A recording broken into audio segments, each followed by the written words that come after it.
ایک بادشاہ نے اپنے سب سے قابل وزیر سے کہا کہ اس کی مملکت میں سے 5 احمق ترین لوگوں کو 1 مہینے میں تلاش کر کے اس کے حضور پیش کیا جائے۔ 1 مہینے کی جدوجہد کے بعد وزیر نے صرف 2 احمقوں کو پیش کیا۔ بادشاہ نے ناراضگی کا اظہار کرتے ہوئے کہا، میں نے 5 احمقوں کو پیش کرنے کے لیے کہا تھا۔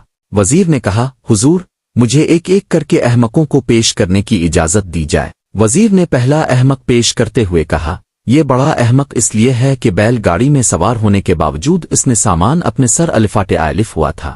دوسرے احمق کو پیش کرتے ہوئے کہا، اس شخص کے گھر کی چھت پر بیج پڑے تھے، ان بیجوں کی وجہ سے چھت پر گھاس الفاگ آئی۔ یہ شخص اپنے بیل کو لکڑی کی سیڑھی سے چھت پر لے جانے کی کوشش کر رہا تھا تاکہ بیل چھت پر چڑھ کر گھاس چیر لے۔ وزیر نے کہا، عالمی جا، بطور وزیر مجھے اہم امور سلطنت چلانے تھے، مگر میں نے 1 مہینہ احمقوں کی تلاش میں ضائع کیا اور صرف 2 احمق تلاش کیے، اس لیے تیسرا احمق تو میں خود ہوا۔ وزیر نے ذرا سا توقف کیا تو بادشاہ چلایا، چوتھا احمق کون ہے؟ وزیر نے عرض کہا، عالم پناہ جان کی امان پاؤں تو عرض کروں۔ بادشاہ نے کہا، کہو تمہیں کچھ نہیں کہا جائے گا۔